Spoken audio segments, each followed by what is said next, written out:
മജ്മുനികായ 135 ചൂളകമ്മ വിഭംഗ സൂക്തം. ഇത് വളരെ പ്രധാനപ്പെട്ട ഒരു സൂക്തമാണ്.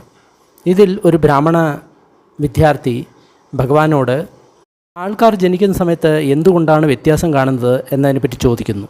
ഉദാഹരണത്തിന്, ചില ആൾക്കാർ ദീർഘായുസുള്ളവരും ചില ആൾക്കാർ അല്പായുസുള്ളവരും കാണുന്നു. ചിലർ ധനികന്മാരാണ്, ചിലർ ദരിദ്രരാണ്, ചിലർ പണ്ഡിതന്മാരാണ്, ചിലർ മൂർഖന്മാരാണ്. ഇതിനെല്ലാം കാരണം എന്താണ് എന്നതിനെ പറ്റിയിട്ടാണ് ഈ സൂക്തത്തിൽ ചോദിക്കുന്നത്. വളരെ പ്രേരണാദായകമായിട്ടുള്ളൊരു സൂക്തമാണ് ഇത്. ഞാനിങ്ങനെ കേട്ടു. ഒരിക്കൽ ഭഗവാൻ ശ്രാവസ്തിയിൽ ജേതവനത്തിൽ അനാഥപിണ്ഡകൻ്റെ ആശ്രമത്തിൽ വിഹരിക്കുകയായിരുന്നു. ആ സമയത്ത് തോടയ്യൻ്റെ പുത്രനായിട്ടുള്ള ഒരു ബ്രാഹ്മണ വിദ്യാർത്ഥി, ആ വിദ്യാർത്ഥിയുടെ പേര് ശുഭ എന്നായിരുന്നു. ആ ശുഭ എന്ന് പറയുന്ന ബ്രാഹ്മണ വിദ്യാർത്ഥി ഭഗവാന്റെ അടുത്ത് പോയി ഭഗവാനെ വന്ദിച്ചു. അതിനുശേഷം കുശല പ്രശ്നങ്ങൾ ചെയ്തു.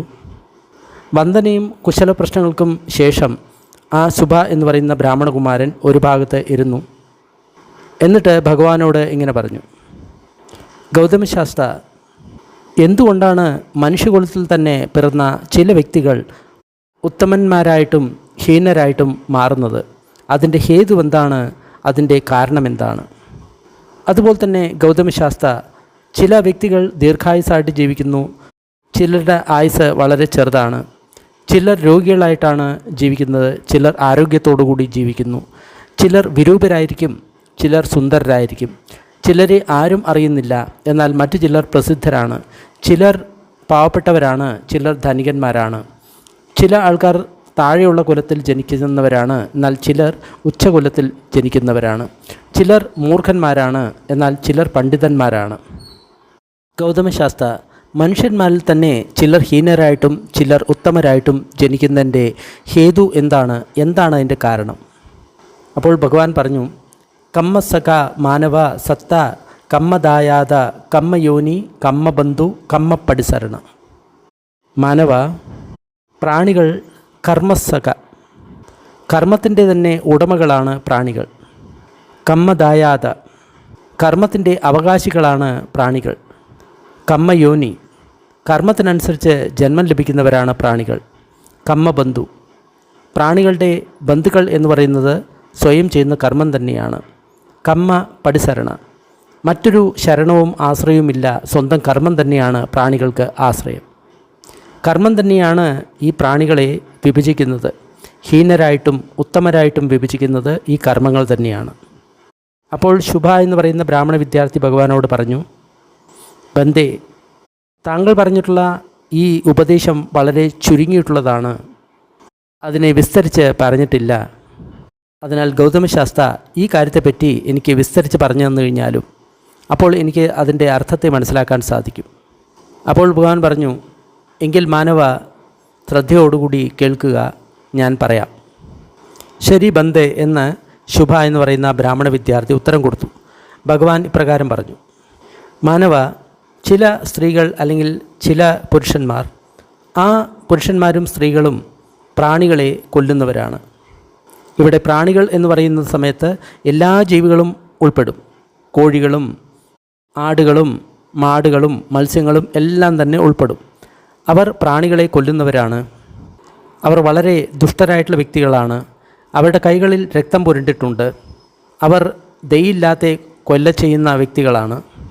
ജീവികളോട് ഒട്ടും തന്നെ കരുണയില്ലാത്തവരാണ്. ഇത്തരം ആളുകളെ നമുക്ക് ചിക്കൻ ഷോപ്പിലും മട്ടൺ ഷോപ്പിലും ബീഫ് ഷോപ്പിലും അതേപോലെ തന്നെ മുക്കുവരുടെ ഇടയിലും കാണാൻ സാധിക്കുന്നതാണ്. കാരണം അവർക്ക് ഒട്ടും തന്നെ പ്രാണികളോട് ദയയില്ല. അവർ എല്ലാ സമയത്തും പ്രാണികളെ കൊല്ലുന്നു. അതിനാൽ അവരുടെ കയ്യിൽ രക്തം പുരണ്ടിരിക്കുന്നു. അവർക്ക് പ്രാണികളോട് ഒട്ടും തന്നെ ദയയില്ല. ഇത്തരം കാര്യങ്ങൾ ചെയ്യുന്ന സമയത്ത്, അവരുടെ ശരീരം ഉപേക്ഷിക്കുന്ന സമയത്ത്, അതായത് മൃത്യുവിന് ശേഷം അവർ അധോഗതിയിൽ പോയിട്ട് ജനിക്കുന്നു. ചീത്തയായിട്ടുള്ള സ്ഥലത്ത്, പശുപക്ഷികളുടെ ലോകത്ത് അല്ലെങ്കിൽ നരകത്തിൽ പോയിട്ട് അവർ ജനിക്കുന്നു. ഇതാണ് പ്രാണികളെ കൊല്ലുന്ന സമയത്ത് അവർക്ക് കിട്ടുന്ന ഫലം എന്ന് മിക്ക ആൾക്കാരും മനസ്സിലാക്കുന്നില്ല. അവർ ചെയ്യുന്നത് ദുഷ്കർമ്മമാണ് എന്നവർക്ക് മനസ്സിലാകുന്നില്ല. എന്നിട്ട് അവർ വിചാരിക്കുന്നു, ഏതെങ്കിലും ദൈവത്തിൻ്റെ അടുത്ത് പോയിട്ട് നമ്മൾ പ്രാർത്ഥിക്കുകയാണെങ്കിൽ ദൈവത്തെ ശരണം തേടിക്കഴിഞ്ഞു കഴിഞ്ഞാൽ നമ്മൾ ഈ പാപത്തിൽ നിന്ന് മോചിതരാകും എന്നാണ് അവർ കരുതുന്നത്. അതുകൂടാതെ ഈ പ്രാണികളെ കൊല്ലുന്നത് ഒരു കൊല്ലലല്ല എന്നാണ് പലരുടെയും വിശ്വാസം. പക്ഷേ ഇത് തീർത്തും തെറ്റായിട്ടുള്ളൊരു കാര്യമാണ് എന്ന് നമ്മൾ മനസ്സിലാക്കണം. അതുകൊണ്ട് തന്നെയാണ് ഇവിടെ കമ്മപടിസരണം എന്ന് പറയുന്നത്. നമ്മുടെ കർമ്മം തന്നെയാണ് നമ്മൾക്ക് ആശ്രയം തരുന്നത്, അതിന് തന്നെയാണ് നമ്മൾ ശരണം തേടേണ്ടത് എന്ന് വളരെ പ്രത്യേകമായിട്ട് ഭഗവാൻ ഇവിടെ പറയുന്നു. അഥവാ അവർ അധോലോകത്ത് ജനിക്കുന്നില്ല, അപകടകരമായിട്ടുള്ള സ്ഥലത്ത് ജനിക്കുന്നില്ല, അവർ മനുഷ്യലോകത്തിലാണ് ജനിക്കുന്നത് എങ്കിൽ അവർ എവിടെ ജനിക്കുകയാണെങ്കിലും അവരുടെ ആയുസ് വളരെ കുറവായിരിക്കും. മാനവ, പ്രാണികളെ ഇങ്ങനെ കൊല്ലുന്ന സമയത്ത് നമ്മളുടെ ആയുസ് വളരെ കമ്മിയാവും. നമ്മൾ കാണാം, ചില കുട്ടികൾ ഗർഭത്തിലിരിക്കുന്ന സമയത്ത് തന്നെ മരിക്കുന്നു, ചില കുട്ടികൾ ജനിച്ച 1 വർഷത്തിനുള്ളിൽ തന്നെ മരിക്കുന്നു. ഇതിനെല്ലാം കാരണം ഇതാണ്, ആ വ്യക്തി പൂർവ്വജന്മത്തിൽ ഒരു പക്ഷേ പ്രാണികളെ കൊന്നിരിക്കാം, അതുകൊണ്ടാണ് ഈ വ്യക്തിക്ക് അല്പായുസ്സായിട്ട് മാറുന്നത്. ഇനി നമ്മൾ പ്രാണികളെ ഒന്നും കൊല്ലുന്നില്ല എങ്കിൽ എന്ത് സംഭവിക്കുന്നു എന്ന് കൂടി നോക്കാം. മാനവ, ചില പുരുഷന്മാരുണ്ട്, സ്ത്രീകൾ ഉണ്ട്, അവർ പ്രാണികളെ കൊല്ലുന്നില്ല. അവർ വടിയും അതേപോലെ തന്നെ വാളും ഉപേക്ഷിക്കുന്നു. അവർ പ്രാണികളോട് ദയ ഉള്ളവരാണ്, അനുകമ്പയുള്ളവരാണ്, സർവഭൂതങ്ങളോടും ഹിതവും അനുകമ്പയും ഉള്ളവരാണ്. അതായത് മനുഷ്യരോട് മാത്രമല്ല എല്ലാ പ്രാണികളോടും അനുകമ്പ, ദയ ഇത് ആവശ്യമാണ് എന്ന് ഭഗവാൻ പ്രത്യേകം പറയുന്നു.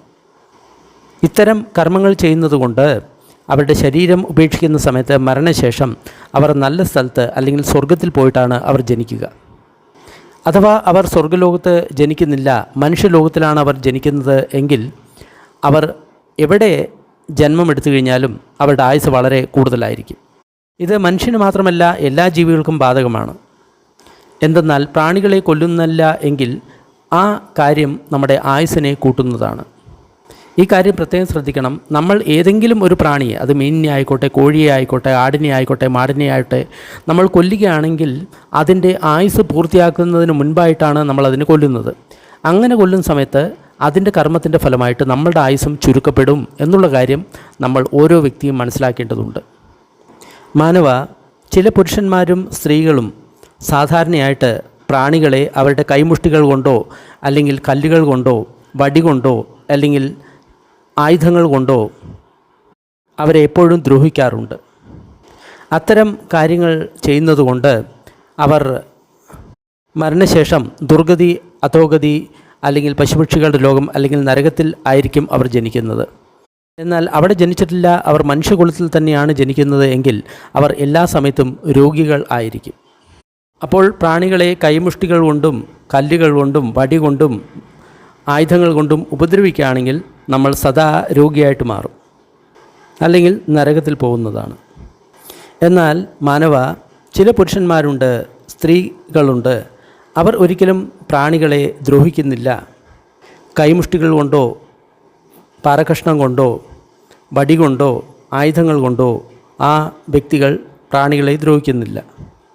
അങ്ങനെയുള്ള കർമ്മങ്ങൾ അവർ ചെയ്യുന്നതുകൊണ്ട് മരണശേഷം അവർ സ്വർഗ്ഗലോകത്ത് അല്ലെങ്കിൽ നല്ല സ്ഥലത്തായിട്ടായിരിക്കും ജനിക്കുക. അഥവാ സ്വർഗ്ഗലോകത്ത് അവർ ജനിച്ചിട്ടില്ല, മനുഷ്യലോകത്താണ് അവർ ജനിക്കുന്നത് എങ്കിൽ അവർ എപ്പോഴും ആരോഗ്യമുള്ളവരായിരിക്കും. അതിനാൽ പ്രാണികളെ കൈകൾ കൊണ്ടോ പാറക്കഷ്ണങ്ങൾ കൊണ്ടോ വടികൾ കൊണ്ടോ ആയുധങ്ങൾ കൊണ്ടോ ദ്രോഹിക്കാതിരുന്നു കഴിഞ്ഞാൽ നമ്മൾ എപ്പോഴും ആരോഗ്യവാന്മാരായിരിക്കും. മാനവ, ചില പുരുഷന്മാരുണ്ട്, സ്ത്രീകളുണ്ട്, അവർ എപ്പോഴും ദേഷ്യക്കാരായിരിക്കും, മുൻചുണ്ടിക്കാരായിരിക്കും. എല്ലാ സമയത്തും അവരുടെ സ്വഭാവം വളരെ ദേഷ്യമായിട്ടുള്ള സ്വഭാവമായിരിക്കും. അവരെ ചെറുതായിട്ട് വിമർശിച്ചാൽ പോലും അവർക്ക് അവരുടെ ക്ഷമ നഷ്ടപ്പെടും. അവർ ദേഷ്യം പ്രകടിപ്പിക്കും, ശത്രുത പ്രകടിപ്പിക്കും, അവരുടെ ഹൃദയം കടുത്തതാകും. അവർ അവരുടെ അനിഷ്ടവും ദേഷ്യവും വെറുപ്പും എല്ലാം തന്നെ പ്രകടിപ്പിക്കും. ഇത്തരം കാര്യങ്ങൾ ചെയ്യുന്നത് കൊണ്ട് മരണശേഷം അവർ അധോഗതിയിൽ, നല്ലതല്ലാത്ത സ്ഥലത്ത്, നരകത്തിലായിരിക്കും അവർ ജനിക്കുന്നത്. എന്നാൽ അതിനുശേഷം അവർ മനുഷ്യലോകത്തിൽ വന്ന് ജനിക്കുകയാണെങ്കിൽ അവർ എപ്പോഴും വിരൂപരായിരിക്കും, സൗന്ദര്യം ഇല്ലാത്തവരായിരിക്കും. എന്നാൽ മാനവ, ചില സ്ത്രീ പുരുഷന്മാരുണ്ട്, അവർ ഒരിക്കലും ദേഷ്യ സ്വഭാവക്കാരല്ല, അവർ ശാന്ത സ്വഭാവക്കാരാണ്. അവരെ എത്ര തന്നെ നിന്ദിച്ചു കഴിഞ്ഞാലും അവർക്ക് അവരുടെ മനസ്സിൻ്റെ സമത നഷ്ടമാകുകയില്ല. അതുമൂലം അവർ വിദ്വേഷം പ്രകടിപ്പിക്കില്ല, കടുതയും അതേപോലെ തന്നെ വെറുപ്പും പ്രകടിപ്പിക്കില്ല. അവരുടെ ഹൃദയം കടുത്തതാകില്ല. അതുകൂടാതെ ആ വ്യക്തിയോട് അവർക്ക് ഒരിക്കലും വിരോധമുണ്ടാകില്ല. ഇത്തരം കർമ്മങ്ങൾ ചെയ്യുന്നതുകൊണ്ട് മരണശേഷം അവർ സ്വർഗത്തിൽ അല്ലെങ്കിൽ നല്ല സ്ഥലത്തായിരിക്കും അവർ ജനിക്കുക. അഥവാ അവർ മനുഷ്യലോകത്ത് വന്ന് ജനിക്കുകയാണെങ്കിൽ അവർ വളരെ സുന്ദരരായിരിക്കും. സുന്ദരരാകാൻ മറ്റു വഴികളും ഭഗവാൻ പറഞ്ഞിട്ടുണ്ട്. നമ്മൾ ആർക്കെങ്കിലും ഭക്ഷണം കൊടുക്കുകയാണ് എങ്കിൽ അതുമൂലം 4 ഗുണങ്ങൾ നമ്മൾക്കുണ്ടാകും: ആയു, വർണ്ണം, ബലം, സുഖം.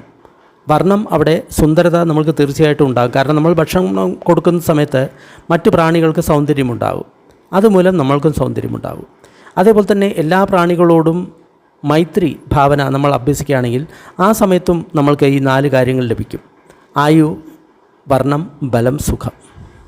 അതിനാൽ സൗന്ദര്യമുണ്ടാകണം എന്ന് നമ്മൾ ആഗ്രഹിക്കുന്നുവെങ്കിൽ തീർച്ചയായിട്ടും നമ്മൾ ദേഷ്യപ്പെടാൻ പാടില്ല. മാനവ, ചില സ്ത്രീ പുരുഷന്മാർ ഒരുപാട് അസൂയാലുക്കളാണ്. മറ്റുള്ളവർക്ക് ലഭിക്കുന്ന സമ്പാദ്യത്തിൽ, ബഹുമാനത്തിൽ, ആരാധനയിൽ, പൂജയിൽ, ആദരവിൽ അവർ ഒട്ടും തന്നെ സന്തോഷിക്കുന്നില്ല. അവരുടെ ഉള്ളിൽ അതൃപ്തിയും അസൂയയുമാണ് ഉള്ളത്. ഇത്തരം കർമ്മങ്ങൾ ചെയ്യുന്നത് മൂലം മരണശേഷം അവർ അധോഗതിയിൽ, നരകത്തിൽ, പശുപക്ഷികളുടെ യോനിയിലായിരിക്കും അവർ ജനിക്കുക. അഥവാ മനുഷ്യകുലത്തിൽ ജനിക്കുകയാണെങ്കിൽ അവരെ ആരും തന്നെ അറിയുകയില്ല. ആരോരും അറിയാത്ത ഒരു വ്യക്തിയായിട്ടായിരിക്കും ആ വ്യക്തി ജനിക്കുക. എന്നാൽ മാനവ, ചില സ്ത്രീ പുരുഷന്മാരുണ്ട്, അവർ ഒരിക്കലും മറ്റുള്ളവർക്ക് ലഭിക്കുന്ന സമ്പാദ്യത്തിലോ ലാഭസത്കാരങ്ങളിലോ ആരാധനയിലോ ഒരിക്കലും അസൂയുള്ളവരല്ല. അങ്ങനെ ഉള്ള കർമ്മങ്ങൾ ചെയ്യുന്നതിനാൽ അവർ മരിച്ചതിന് ശേഷം സ്വർഗ്ഗലോകത്ത് പോയിട്ടായിരിക്കും അവർ പുനർജനിക്കുക. അഥവാ മനുഷ്യലോകത്ത് അവർ വന്ന് ജനിക്കുകയാണെങ്കിൽ അവർ വളരെ പ്രസിദ്ധരായിട്ടുള്ള ആൾക്കാരായിട്ട് മാറുന്നതാണ്. മാനവ, ചില സ്ത്രീ പുരുഷന്മാരുണ്ട്, അവർ ശ്രമണ ബ്രാഹ്മണന്മാർക്ക് ഭക്ഷണമോ വെള്ളമോ വസ്ത്രമോ വാഹനമോ പൂമാലകളോ സുഗന്ധദ്രവ്യങ്ങളോ ശരീര സൗന്ദര്യം വർദ്ധിപ്പിക്കാനുള്ള കാര്യങ്ങളോ കിടക്കയോ വീടോ അതേപോലെ തന്നെ ദീപമോ ഒന്നും തന്നെ കൊടുക്കുന്നില്ല. ഇവിടെ ശ്രമണ ബ്രാഹ്മണന്മാർ എന്ന് പറഞ്ഞു കഴിഞ്ഞാൽ, ശ്രമണൻ എന്ന് പറയുമ്പോൾ മുക്തിക്ക് വേണ്ടി ശ്രമം ചെയ്യുന്ന വ്യക്തി. ബ്രാഹ്മണൻ എന്ന് പറയുന്ന സമയത്ത് മുക്തി നേടിയ വ്യക്തിയാണ് ഇവിടെ ബ്രാഹ്മണൻ എന്ന് പറയുന്നത്. അല്ലാതെ ജാതിയുള്ള ബ്രാഹ്മണനെയല്ല ഇവിടെ ബ്രാഹ്മണൻ എന്ന് പറയുന്നത്. ഇത്തരം കാര്യങ്ങൾ ചെയ്യുന്നത് കൊണ്ട്, അതായത് ദാനം കൊടുക്കാത്തതുകൊണ്ട് അവർ മരണശേഷം അധോഗതിയിൽ, നരകലോകത്ത്, പശുപക്ഷികളുടെ ലോകത്തായിരിക്കും ജനിക്കുക. എന്നാൽ അവർ മനുഷ്യലോകത്ത് വന്ന് പുനർജനിക്കുകയാണെങ്കിൽ അവർ വളരെ ദരിദ്രരായിട്ടായിരിക്കും പുനർജനിക്കുക. അതിനാൽ ആരെങ്കിലും ധനികനാകണം എന്ന് കരുതുന്നുവെങ്കിൽ തീർച്ചയായിട്ടും ആ വ്യക്തി ഇപ്പോൾ തന്നെ ദാനം കൊടുക്കാൻ തുടങ്ങണം. എന്നാൽ മാനവ, ചില പുരുഷന്മാരുണ്ട്, സ്ത്രീകളുണ്ട്, അവർ ശ്രമണ ബ്രാഹ്മണന്മാർക്ക് ദാനങ്ങൾ കൊടുക്കും. അവർക്ക് ഭക്ഷണം കൊടുക്കും, വെള്ളം കൊടുക്കും, വാഹനങ്ങൾ കൊടുത്തും, മാല, ഗന്ധ, വിലേപന, ഈ കാര്യങ്ങളെല്ലാം അവർ ദാനം ചെയ്യും. ഈ കാര്യങ്ങൾ എല്ലാം ചെയ്യുന്നതുകൊണ്ട് മരണശേഷം അവർ സ്വർഗ്ഗലോകത്തായിട്ടായിരിക്കും പോയിട്ട് ജനിക്കുന്നത്. അഥവാ മനുഷ്യരായിട്ട് അവർ വന്ന് ജനിക്കുകയാണെങ്കിൽ അവർ വളരെ ധനികരായിരിക്കും. മാനവ, ചില സ്ത്രീകളുണ്ട്, പുരുഷന്മാരുണ്ട്, അവർ എല്ലാ സമയത്തും ഒട്ടും മയമില്ലാത്തവരാണ്, അതേപോലെ തന്നെ അഭിമാനം ഉള്ളവരാണ്. അഭിവാദ്യം ചെയ്യേണ്ടവരെ അവർ അഭിവാദ്യം ചെയ്യുന്നില്ല. എണീറ്റ് നിൽക്കേണ്ടവരെ അവർ എണീറ്റ് നിന്ന് ബഹുമാനിക്കുന്നില്ല. ഇരിപ്പിടം കൊടുക്കേണ്ടവർക്ക് അവർ ഇരിപ്പിടം കൊടുക്കുന്നില്ല. വഴിമാറി കൊടുക്കേണ്ടവർക്ക് വഴിമാറി കൊടുക്കുന്നില്ല. അല്ലെങ്കിൽ അവർ മറ്റുള്ളവരെ ആരാധിക്കുന്നില്ല, ബഹുമാനിക്കുന്നില്ല. അത്തരം കാര്യങ്ങൾ ഒന്നും തന്നെ അവർ ചെയ്യുന്നില്ല. ഈ കർമ്മങ്ങൾ ചെയ്യുന്നതുകൊണ്ട് മരണശേഷം അവർ അധോഗതിയിൽ, പശുപക്ഷികളുടെ ലോകത്ത് അല്ലെങ്കിൽ നരകത്തിലായിട്ടായിരിക്കും പോയി ജനിക്കുക. എന്നാൽ അവർ മനുഷ്യകുലത്തിൽ ജനിക്കുകയാണെങ്കിൽ അവർ വളരെ നീചകുലത്തിലായിരിക്കും അവർ ജനിക്കുക. എന്നാൽ ചില സ്ത്രീ പുരുഷന്മാർ ഉണ്ട്, അവർ കടുംപിടുത്തക്കാരല്ല, അതേപോലെ തന്നെ ആഢ്യത്വം, ഡംബത്വം കാണിക്കുന്ന ആൾക്കാരല്ല. അതായത് ഞാൻ വലിയവനാണ് എന്നുള്ള കാഴ്ചകൾ അവർ കാണിക്കാറില്ല. അതായത് അധികം അഭിമാനം ഉള്ള വ്യക്തികൾ അവർ അല്ല. അത്തരം കാര്യങ്ങൾ ചെയ്യുന്നതുകൊണ്ട് അവർ മരണശേഷം സ്വർഗത്തിലായിരിക്കും ജനിക്കുക, അല്ലെങ്കിൽ നല്ല സ്ഥലത്തായിരിക്കും അവർ ജനിക്കുക. അഥവാ അവർ മനുഷ്യലോകത്ത് വന്ന് ജനിക്കുകയാണെങ്കിൽ അവർ പ്രസിദ്ധരായിട്ടുള്ള കുടുംബത്തിലായിരിക്കും, എല്ലാവർക്കും അറിയാവുന്ന കുടുംബത്തിലായിരിക്കും അവർ വന്ന് ജനിക്കുന്നത്. മാനവ, ഒരു പുരുഷൻ അല്ലെങ്കിൽ സ്ത്രീ, ആ പുരുഷനും സ്ത്രീയും ഒരു ശ്രമണ ബ്രാഹ്മണനെ സമീപിക്കുന്നില്ല, എന്നിട്ട് ഇങ്ങനെ ചോദിക്കുന്നില്ല: ബന്ദേ, കുശലമായിട്ടുള്ള കാര്യങ്ങൾ എന്താണ്, അകുശലം ആയിട്ടുള്ള കാര്യങ്ങൾ എന്താണ്, അതായത് പുണ്യമായിട്ടുള്ളതും പാപമായിട്ടുള്ളതും ആയിട്ടുള്ള കാര്യങ്ങൾ എന്താണ്, ദോഷമുള്ള കാര്യങ്ങൾ എന്താണ്, ദോഷമില്ലാത്ത കാര്യങ്ങൾ എന്താണ്, എന്താണ് നമ്മൾ സേവിക്കേണ്ടത്, എന്താണ് നമ്മൾ സേവിക്കരുതാത്തത്. ഇവിടെ സേവനം എന്ന വാക്കിൻ്റെ അർത്ഥം എന്താണ് നമ്മൾ ചെയ്യേണ്ടത്, എന്താണ് നമ്മൾ ചെയ്യരുതാത്തത്. ഏത് തരം കാര്യം ചെയ്യുന്ന സമയത്താണ് നമ്മളുടെ ദീർഘകാലത്തെ അഹിതത്തിനും ദുഃഖത്തിനും കാരണമായിട്ട് തീരുന്നത്. എന്നാൽ ഏത് കാര്യം നമ്മൾ ചെയ്യുന്ന സമയത്താണ് ദീർഘകാലത്തേക്ക് ഹിതകരവും സുഖകരവും സന്തോഷവും ആയിട്ടുള്ള ഫലം ലഭിക്കുന്നത്. അത്തരം കാര്യങ്ങൾ ചെയ്യുന്ന സമയത്ത് മരണശേഷം അവർ അധോഗതിയിൽ പോയിട്ട് ജനിക്കുന്നു, അല്ലെങ്കിൽ നരകത്തിൽ പോയിട്ട് ജനിക്കുന്നു. അഥവാ അവർ മനുഷ്യലോകത്ത് വന്ന് ജനിക്കുകയാണെങ്കിൽ അവർ മഠയന്മാരാവുന്നു, മൂർഖന്മാരായിട്ട് തീരുന്നു, ബുദ്ധിയില്ലാത്തവർ ആയിട്ട് തീരുന്നു. അതായത് ശ്രമണ ബ്രാഹ്മണന്മാരോട് ഇവർ ചോദ്യങ്ങൾ ചോദിക്കാത്തത് മൂലമാണ് അവർ പിന്നീട് ജനിക്കുന്ന സമയത്ത് മഠയന്മാരായിട്ട് തീരുന്നത്. അതിനാൽ തീർച്ചയായിട്ടും നിങ്ങൾക്ക് എന്ത് സംശയമുണ്ടെങ്കിലും ശ്രമണ ബ്രാഹ്മണന്മാരോട് ചോദിക്കണം. ശ്രമണൻ എന്ന് പറയുമ്പോൾ പരിശ്രമം ചെയ്യുന്നവർ, ബ്രാഹ്മണർ എന്ന് പറഞ്ഞു കഴിഞ്ഞാൽ മുക്തി നേടിയവർ. പക്ഷേ ഒരു കാര്യം നിങ്ങൾ പ്രത്യേകം ശ്രദ്ധിക്കണം. നിങ്ങൾ ഈ സൂത്രങ്ങളെല്ലാം കേട്ടു, എന്നിട്ട് പഠിച്ചു, നിങ്ങൾക്ക് ഈ കാര്യങ്ങളെല്ലാം അറിയാം.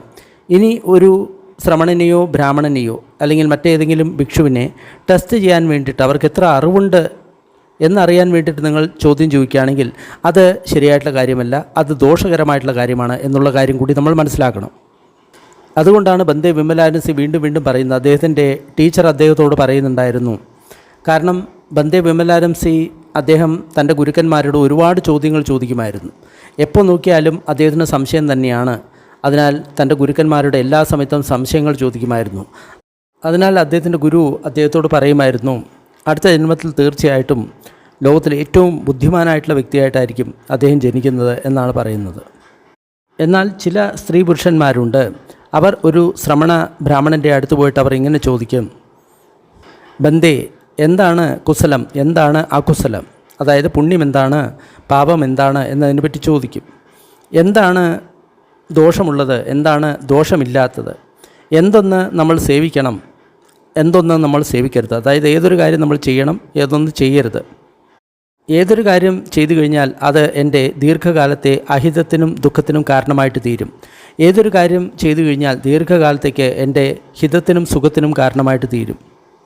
ഈ കാര്യങ്ങൾ ചെയ്യുന്നതിനാൽ അവർ മരണശേഷം അവർ നല്ല ലോകത്ത് അല്ലെങ്കിൽ സ്വർഗത്തിലായിരിക്കും ജനിക്കുന്നത്. അതായത് നമ്മൾ ശ്രമണ ബ്രാഹ്മണന്മാരുടെ സംശയങ്ങൾ ചോദിക്കുകയാണെങ്കിൽ തീർച്ചയായിട്ടും നല്ല സ്ഥലത്തായിരിക്കും നമ്മൾ ജനിക്കുന്നത്. അഥവാ അവർ സ്വർഗത്ത് ജനിക്കുന്നില്ല, മനുഷ്യലോകത്താണ് അവർ ജനിക്കുന്നത് എങ്കിൽ അവർ വളരെയധികം ബുദ്ധിമാന്മാരായിട്ടുള്ള വ്യക്തികളായിരിക്കും. ശ്രമണ ബ്രാഹ്മണന്മാരോട് നമ്മൾ സംശയങ്ങൾ ചോദ്യങ്ങൾ ചോദിക്കുകയാണെങ്കിൽ തീർച്ചയായിട്ടും നമ്മൾ അതുമൂലം വളരെ ബുദ്ധിമാന്മാരായിട്ടുള്ള വ്യക്തിയായിട്ട് മാറും. അതിനാൽ മാനവ, ഏത് തരത്തിലാണ് ആൾക്കാർ ജീവിക്കുന്നത് അതിനനുസരിച്ച് അവരുടെ ഗതി മാറുന്നു. അതുമൂലം അവർ അല്പായുസുകളായിട്ട് തീരുന്നു, അല്ലെങ്കിൽ ദീർഘായുസുകളായിട്ട് തീരുന്നു, രോഗികളായിട്ട് തീരുന്നു, അല്ലെങ്കിൽ ആരോഗ്യമുള്ളവരായിട്ട് തീരുന്നു, വിരൂപരായിട്ട് തീരുന്നു, അല്ലെങ്കിൽ സുന്ദരരായിട്ട് തീരുന്നു, ആരും അറിയാത്തവരായിട്ട് തീരുന്നു, അല്ലെങ്കിൽ പ്രസിദ്ധരായിട്ട് തീരുന്നു, ധനികരായിട്ട് തീരുന്നു, അല്ലെങ്കിൽ പാവപ്പെട്ടവരായിട്ട് തീരുന്നു, ബുദ്ധിയില്ലാത്തവരായിട്ട് തീരുന്നു, അല്ലെങ്കിൽ ബുദ്ധിമാന്മാരായിട്ട് തീരുന്നു. മാനവ, കമ്മസക, കമ്മ ദായാത, കമ്മയോനി, കമ്മബന്ധു, കമ്മപ്പടിസരണം. നമ്മൾ കർമ്മത്തിന് മാത്രം അധികാരികളാണ്. നമ്മൾ കർമ്മത്തിൻ്റെ അവകാശികളാണ്. കർമ്മത്തിന് അനുസരിച്ചുള്ള യോനി ആയിരിക്കും നമ്മൾക്ക് ലഭിക്കുക. കർമ്മം തന്നെയാണ് നമ്മുടെ ബന്ധു, കർമ്മം തന്നെയാണ് നമ്മുടെ ശരണം. കർമ്മങ്ങളാണ് പ്രാണികളെ രണ്ടായിട്ട് തിരിക്കുന്നത്, ഹീനരായിട്ടും ഉത്തമന്മാരായിട്ടും. ഭഗവാൻ ഇങ്ങനെ പറഞ്ഞപ്പോൾ ശുഭ ഭഗവാനോട് ഇങ്ങനെ പറഞ്ഞു, അഭിക്കന്തം ബന്ദേ അഭിക്കന്തം. ഗൗതമശാസ്ത്ര വളരെ നന്നായി ഗൗതമശാസ്ത്ര. മറിഞ്ഞു കിടക്കുന്നതിനെ നിവർത്തി വയ്ക്കുന്നത് പോലെ, മറിഞ്ഞു കിടക്കുന്നതിനെ പ്രകടമാക്കുന്നത് പോലെ, വഴിതെറ്റിയവന് വഴി കാണിച്ചു കൊടുക്കുന്നത് പോലെ, അന്ധകാരത്തിൽ ദീപം തെളിയിക്കുന്നത് പോലെ, അതുമൂലം നല്ല കാഴ്ചയുള്ള വ്യക്തിക്ക് ആ ഇരുട്ടിൽ എന്തൊക്കെയാണ് ഉള്ളത് എന്ന് കാണാൻ സാധിക്കും. അതുപോലെ തന്നെ അനേക പര്യായത്തിനാൽ ഗൗതമശാസ്ത്ര ധർമ്മത്തെ പ്രകാശിപ്പിച്ചു. ഞാൻ ഗൗതമ ഭഗവാനിൽ ശരണം തേടുന്നു, ധർമ്മത്തിൽ ശരണം തേടുന്നു, സംഘത്തിൽ ശരണം തേടുന്നു. ഇന്നു മുതൽ എൻ്റെ ശരീരത്തിൽ പ്രാണൻ ഉള്ളതുവരെ ഗൗതമശാസ്താവ് എന്നെ ഒരു ഉപാസകനായിട്ട് കരുതണം. ചൂളകമ്മ വിഭംഗ സൂത്തം നിഠിതം. ഇത് വളരെ പ്രധാനപ്പെട്ട ഒരു സൂത്രമാണ്. എന്തുകൊണ്ടാണ് ആൾക്കാർ പലതരത്തിലായിരിക്കുന്നത്? അതിൻ്റെ കാരണം ഈ സൂത്രത്തിൽ വളരെ വ്യക്തമായിട്ട് പറഞ്ഞിട്ടുണ്ട്. സൂത്രം ഇഷ്ടമായിക്കഴിഞ്ഞാൽ ലൈക്ക് ചെയ്യുക, ഷെയർ ചെയ്യുക. കൂടുതൽ സൂത്രങ്ങൾ ഡിസ്ക്രിപ്ഷൻ ബോക്സിലുണ്ട്. അല്പസമയത്തേക്ക് നമ്മൾക്ക് പുണ്യവിതരണത്തിൻ്റെ അഭ്യാസം ചെയ്യാം. ദുഃഖം അനുഭവിക്കുന്ന സർവ്വപ്രാണികളും ദുഃഖത്തിൽ നിന്ന് മുക്തരാകട്ടെ. ഭയം അനുഭവിക്കുന്ന സർവ്വപ്രാണികളും ഭയത്തിൽ നിന്ന് വിമുക്തരാകട്ടെ. ശോകം അനുഭവിക്കുന്ന സർവ്വപ്രാണികളും ശോകത്തിൽ നിന്ന് വിമുക്തരാകട്ടെ. എല്ലാ പ്രാണികൾക്കും മുക്തി ലഭിക്കട്ടെ. നമ്മൾ നേടിയ ഈ പുണ്യത്തിൽ സർവ്വജീവികളും പങ്കാളികളാകട്ടെ. അതുമൂലം സർവ്വപ്രാണികൾക്കും സുഖവും സന്തോഷവും ഉണ്ടാകട്ടെ. ഭൂമിയിലും ആകാശത്തിലും ഉള്ള സർവ്വപ്രാണികളും അധോലോകത്തെയും മനുഷ്യലോകത്തെയും ദേവലോകത്തെയും രൂപ അരൂപ ബ്രഹ്മലോകത്തിലെയും സർവ്വപ്രാണികളും നമ്മളുടെ ഈ പുണ്യത്തിൽ പങ്കാളികളാകട്ടെ. അതിശക്തന്മാരായിട്ടുള്ള ദേവന്മാരും ബ്രഹ്മന്മാരും ബുദ്ധശാസനത്തെ സംരക്ഷിക്കട്ടെ. സാധു സാധു സാധു.